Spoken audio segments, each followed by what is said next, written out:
Halo, Assalamualaikum warahmatullahi wabarakatuh. Kembali lagi ke cerita Nakos. Oke teman-teman, hari ini aku akan cerita tentang narapidana yang dibebaskan melalui program asimilasi. Apakah mereka menjadi lebih baik atau membuat onar lagi di masyarakat? Langsung saja check it out.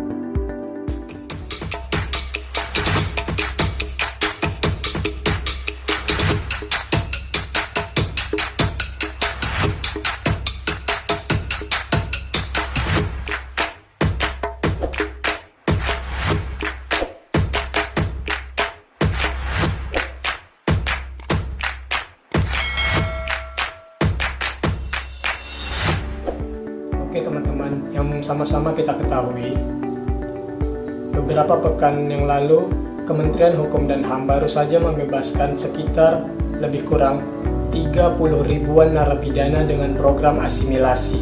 Apa itu asimilasi? Asimilasi adalah proses pembinaan narapidana dan anak yang dilakukan dengan membaurkan narapidana dan anak dalam kehidupan masyarakat. Menurut Permenkumham nomor 10 tahun 2020, diatur syarat mendapatkan asimilasi dan hak integrasi bagi narapidana dan anak dalam rangka pencegahan dan penanggulangan penyebaran COVID-19 atau Coronavirus Disease 19. Jadi yang mendapatkan asimilasi adalah narapidana yang 2/3 masa pidananya sampai 31 Desember 2020 ataupun anak yang setengah masa pidananya sampai 31 Desember 2020. Dengan syarat yang pertama adalah narapidana telah berkelakuan baik dan tidak sedang menjalani hukuman disiplin selama 6 bulan terakhir. Sedangkan anak itu adalah berkelakuan baik dan sedang tidak menjalani hukuman disiplin 3 bulan terakhir. Yang kedua adalah aktif mengikuti program pembinaan dengan baik. Dan yang ketiga adalah narapidana telah menjalani setengah masa pidananya dan anak telah menjalani masa pidananya paling sedikit 3 bulan. Jadi kawan-kawan, pemberian asimilasi ini adalah bagi narapidana yang melakukan tindak pidana selain tindak pidana terorisme, tindak pidana narkotika dan prekursor narkotika, psikotropika, korupsi, kejahatan terhadap keamanan negara, kejahatan hak asasi manusia yang berat, serta kejahatan transnasional terorganisasi dan juga warga negara asing. Kemudian ada juga program reintegrasi, diantaranya pembebasan bersyarat, cuti menjelang bebas, dan juga cuti bersyarat. Terus ada pertanyaan, mengapa narapidana dikeluarkan di saat pandemi COVID-19 ini? Bukankah mereka di dalam saja itu lebih aman dan lebih baik? Jawabannya adalah tidak. Karena yang sama-sama kita ketahui, kondisi di lapas seluruh Indonesia itu telah mengalami kepadatan penduduk atau over kapasitas. Contohnya saja di UPT tempat saya bekerja, lapas kelas 2B Tebing Tinggi, di mana kapasitas berjumlah 451 orang, akan tetapi jumlah saat ini mencapai sekitar 1.460 orang. 3-4 kali lipat dari jumlah kapasitas yang ditentukan. Kemudian kesehatan lingkungan dan penghuni yang rentan. Dan juga walaupun di lingkungan yang tertutup, bukan berarti tidak ada kontak dengan dunia luar, karena masih adanya petugas yang keluar masuk lembaga pemasyarakatan. Jadi penularan dan penyebaran virus ini sangatlah mungkin terjadi di dalam lapas. Terus apabila narapidana tidak dikeluarkan, apa sih yang akan terjadi di dalam lapas? Ada 2 resiko. Yang pertama adalah resiko kesehatan. Coba kita bayangkan apabila salah satu narapidana terkena COVID-19, maka akan mengintai para narapidana lainnya dan juga para petugas. Kemudian akan membawa kepada keluarga petugas, lingkungan sekitar dan masyarakat luas. Jadi, menjaga kesehatan di dalam lapas merupakan menjaga kesehatan masyarakat luas. Yang kedua adalah risiko keamanan. Kita bayangkan kalau satu orang narapidana terkena COVID-19, maka akan terjadinya kepanikan di dalam lapas yang mengakibatkan terjadinya risiko kerusuhan, sehingga membuat narapidana yang keluar akan semakin banyak dan tidak terkontrol. Kemudian pertanyaan yang paling sering adalah, apakah narapidana yang dikeluarkan dengan program asimilasi akan menjadi lebih baik atau berbuat onar kembali, seperti diberitakan saat ini. Pemirsa, sejumlah narapidana yang baru saja dibebaskan dari penjara pada pekan lalu kembali melakukan kejahatan. Baru saja bebas karena program asimilasi untuk mencegah penyebaran COVID-19, 3 orang mantan narapidana kembali berulah. Usai bebas dari penjara, sejumlah napi kembali berulah. Jadi teman-teman, narapidana yang dibebaskan melalui program asimilasi ini tidak sepenuhnya bebas seperti masyarakat pada umumnya.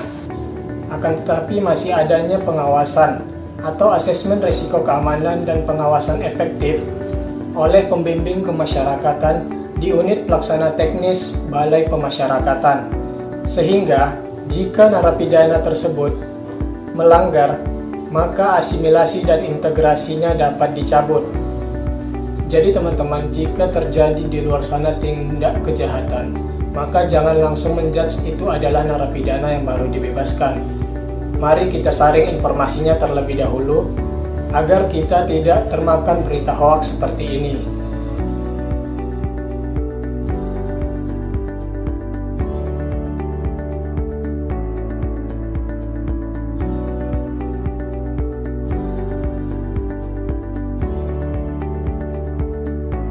Dan juga teman-teman, mari kita berimbang menilai pembebasan narapidana ini, jangan terlalu menonjolkan ke arah negatifnya saja. Karena yang sama-sama kita ketahui, dari 30 ribuan narapidana yang dibebaskan, hanya sedikit persentase yang melakukan tindak pidana kejahatan kembali. Seperti yang disampaikan oleh Karo Penmas Divisi Humas Polri.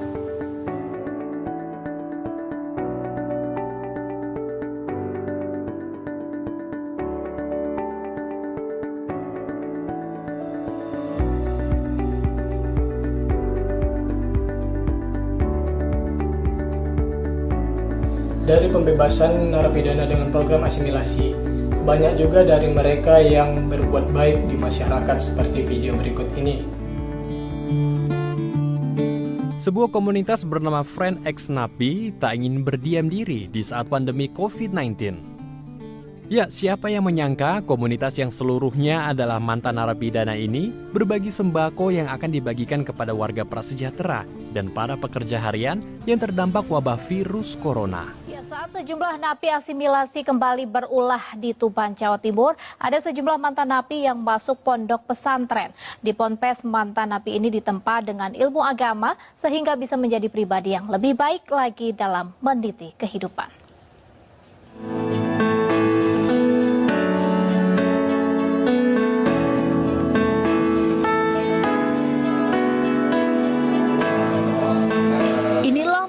Koirudin alias Baun, mantan narapidana yang baru keluar dari lembaga pemasyarakatan. Setiap sore setelah sholat asar, di Pondok Pesantren Nurul Salam Wali Songo, Kabupaten Tuban, Jawa Timur, Baun mengaji. Surat-surat pendek dari Al-Quran mengalun dari mulutnya.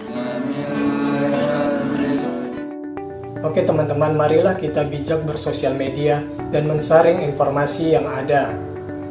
Dan bagi teman-teman yang di lingkungannya ada narapidana yang dibebaskan melalui program asimilasi, terimalah mereka dengan baik dan marilah kita rangkul mereka ke jalan yang lebih baik. Karena dalam kehidupan sosial kita harus saling tolong-menolong dan saling mengingatkan kepada kebaikan. Terima kasih semuanya, jangan lupa saksikan video-video selanjutnya. Oke, assalamualaikum warahmatullahi wabarakatuh.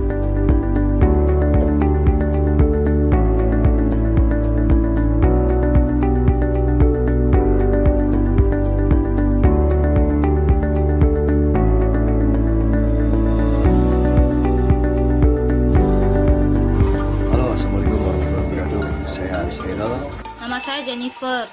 Nama saya Wahyu Prasetyo. Nama saya Pamir Setiawan. Saya Sri Wayuni. Saya Antur Manurung, salah satu mantan narapidana Lapas Kelas 2 Pematang Siantar. Saya merupakan mantan warga binaan kelas 1 Kota Cipinang, mendapatkan program asimilasi dari Pak Menteri. Saya sangat senang karena saya bisa berkumpul kembali dengan keluarga. Terima kasih karena saya bisa pulang lebih awal, bisa bertemu dengan keluarga dan menjalani hidup dari awal lagi.